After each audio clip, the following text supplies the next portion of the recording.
Is Black Desert better than Blade and Soul? Let's find out.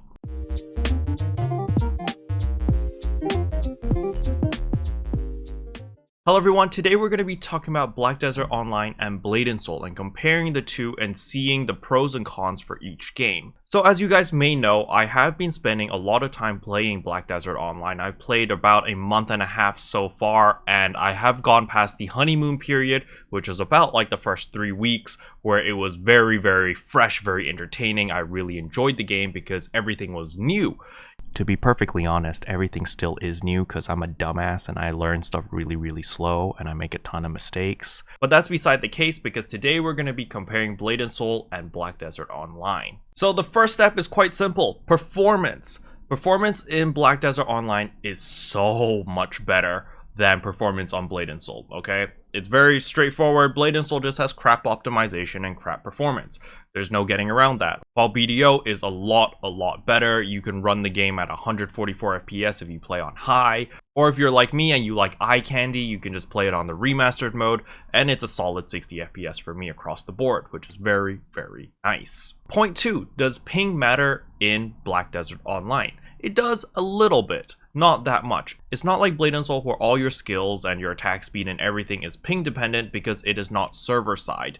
Black Desert Online is a client-sided game, which means you won't feel the lag as much as Blade and Soul. So to give you guys some context, I was playing Black Desert Online for the first week on 900 ms. So 900 ms is a lot of ping. You wouldn't be able to play Blade and Soul on 900 ms at all. It would be unplayable. But on Black Desert Online, I wouldn't say it's the best experience, but at least it was still playable. Like, I could still hit stuff and they would die in a second or two, while in Blade and Soul, I wouldn't even be able to attack if I had 900 ms. Obviously, I fixed that issue now, and now I have around 120 to 200 ms on Black Desert Online. While on Blade and Soul, I still have the 250 to 280 ms, as I've always had. Okay, point number 3, combat. How is the combat in both games? Blade and Soul and Black Desert Online both have top-notch combat systems.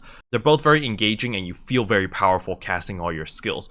The main difference between the two is Blade and Soul, your rotation matters a lot more than Black Desert. The main reason I say that is because in Black Desert, especially in the PvE content, it's all about efficiency. So you kind of overgear so you can one-shot the mobs in order to maximize your efficiency. But in Blade and Soul, no matter how overgeared you are, you can't one-shot most bosses.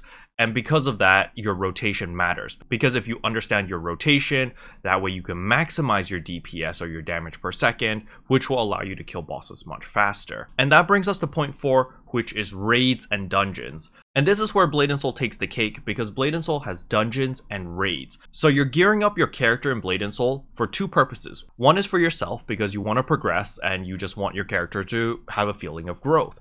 And 2 is because you can show off to your friends. You're constantly competing with your friends and you can be like, hey man, look at me, I just got my Grand Celestial 6 weapon, look how much damage I do. And you can see how much damage you're doing because there's a damage meter in the raids. So people know how much damage you're doing, you know how much damage other people are doing, and it kind of motivates you to gear up more because you can flex on people and be like, hey man, look how strong I am. And it's kind of a snowball effect. You want to get stronger because you want to do the newest raids, and the newest raids require more damage, which require more gear. So you're motivated to go into the dungeons to grind for the gear to get stronger and stronger and stronger. While in Black Desert, a lot of the values are hidden. So you can't see how much damage you're doing. You have a couple numbers that you can see. You can see your AP, which is your attack power. You can see your DP, which is your defense points.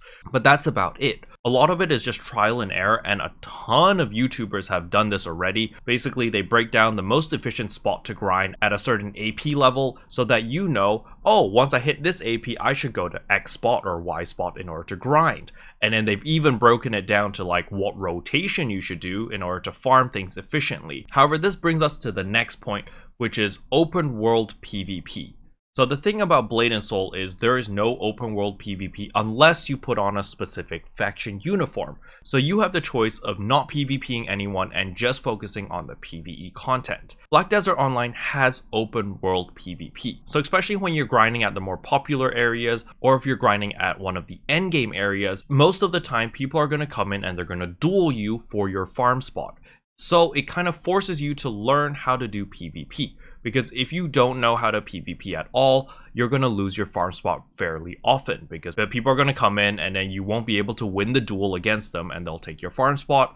Or if you refuse to duel them, they'll just straight up PvP you and kill you. And you can't farm efficiently if you're dying constantly by this one guy who's killing you all the time. So there are downsides to this. But this brings us to the last point, which is raw content.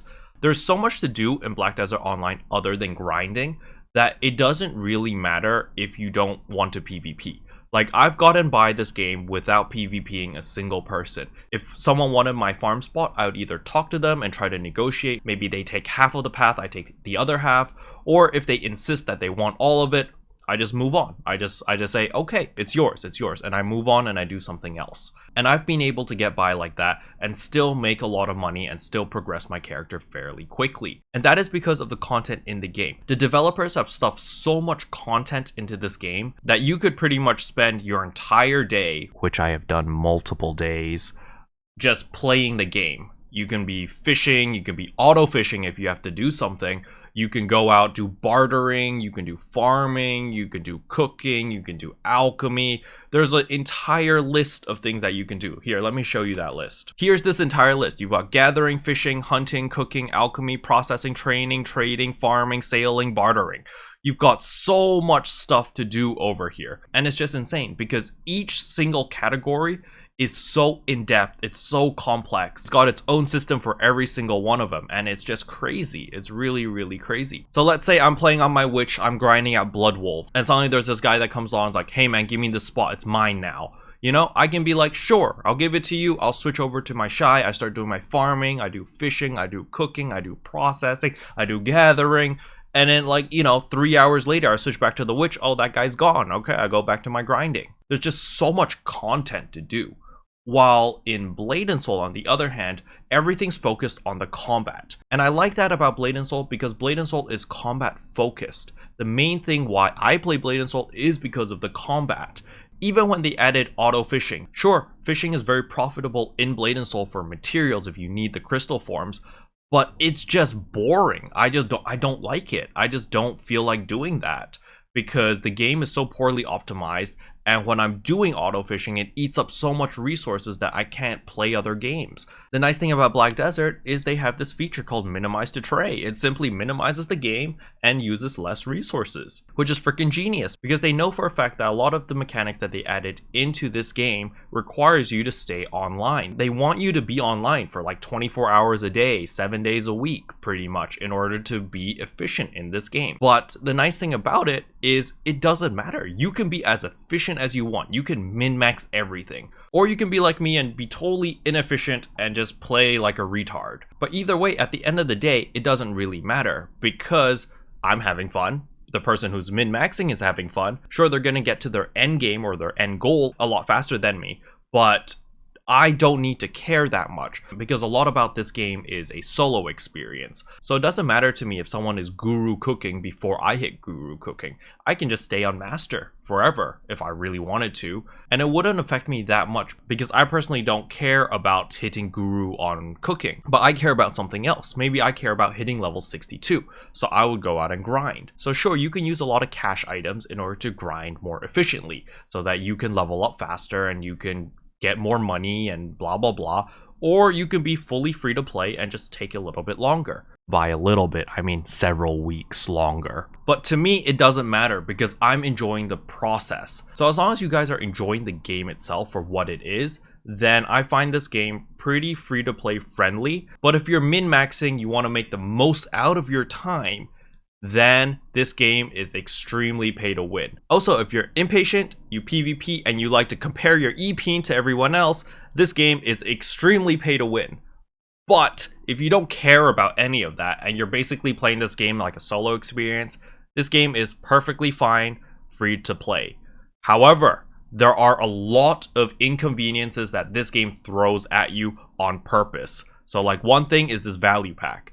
This value pack, I finally got a value pack. So you can see over here in my central market, in my sell tab, in my buy tab right here, this 30-day value pack, I placed an order on this for a month. So basically 2 weeks into the game, I realized how valuable a value pack was, and I just threw in a pre-order, and I waited a full month to get a value pack. My free value packs, the ones that we got from the 4th year anniversary, expired like a week ago.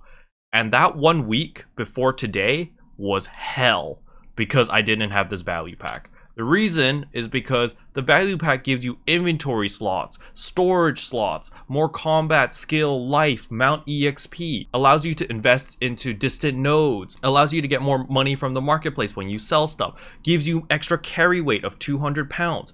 Like, all of these things are purposely designed to make your life extremely painful and miserable if you don't have the value pack. So just understand that BDO's game design is sort of like, we designed the perfect game, and then we purposely took out all these quality of life things and added it behind a paywall. But the one saving grace of this game is you can buy most of the cash items through the central market. So we go to Pearl items, so we can go to female apparel over here, and you can buy most of the cosmetic items from the cash shop, as well as functional stuff. You can buy a 30-day value pack, which is basically the equivalent of premium in Blade and Soul. You can buy the Blessing of Kalma Sylvia, which is basically another quality of life thing that is kind of essential, that the game kind of forces you to buy, because the game's like, hey man, you can play the game without this, but it'll make your life miserable, or you can just pony up the money and buy it. But at least we can buy all of this stuff with silver, so which is in-game money basically. So it's not the end of the world if you are fully free to play. So as for me, I have been playing this game fully free to play at the moment. I haven't spent a single dollar, and I'm having a great time. But this is because I have very low expectations because I'm coming from Blade and Soul. So basically anything in BDO right now seems freaking amazing to me because I've been burned and scarred and barbecued in Blade and Soul. Something I'd like to see in Blade and Soul is the central marketplace. If we can add a central marketplace with a premium tab, where free-to-play players could just use their gold and just buy premium items right off the marketplace, that would definitely be a very nice change. But before that, I'd like to see performance improvements on Blade and Soul first before this happens. But yeah, that's really all I wanted to talk about today. I don't even know if I answered the question, or did I just ramble off on a tangent? Who knows? Let me know in the comments below. I think I rambled, but whatever. I had fun. Anyway, if you guys enjoyed the video, I would appreciate a subscribe, and I'll see you guys in tomorrow's video. Bye. What can I say except you're welcome for the heals, the boosts, the